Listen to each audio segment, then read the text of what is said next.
ভোলায় বাস শ্রমিককে মারধরের ঘটনায় গতকাল বিকেল থেকে অনির্দিষ্টকালের জন্য বাস ধর্মঘট চলছে। ভোলার বীরশ্রেষ্ঠ মোস্তফা কামাল বাস টার্মিনাল থেকে বিস্তারিত জানিয়েছেন মোহাম্মদ মনসুর আলম।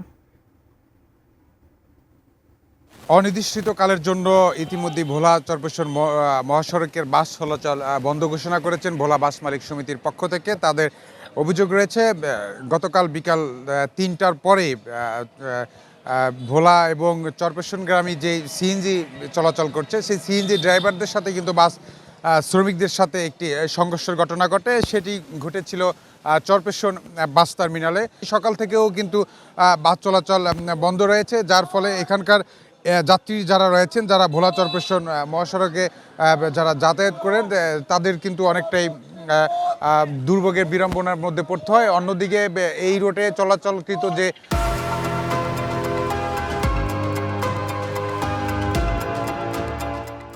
সিএনজি রয়েছে, ইতিমধ্যে বেশ কয়েকটি সিএনজি কিন্তু বাস মালিক সমিতির পক্ষ থেকে আটক করা হয়েছে এবং যারা এই সড়কে যাতায়াত করছেন সেই সকল সিএনজিও কিন্তু তারা আটক করছেন এবং তাদেরকে যাতায়াত করতে দিচ্ছেন না।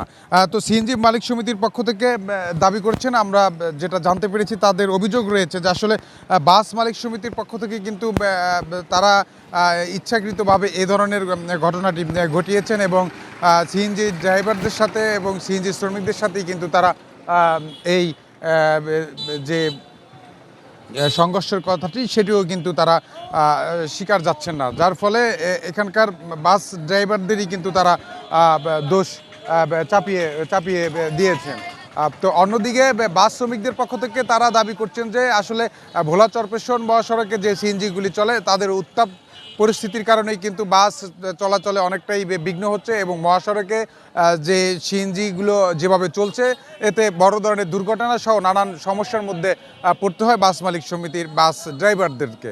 এই ছিল আমার কাছে ভোলা বাস মালিক সমিতির বাস ধর্মঘটের সর্বশেষ তথ্য।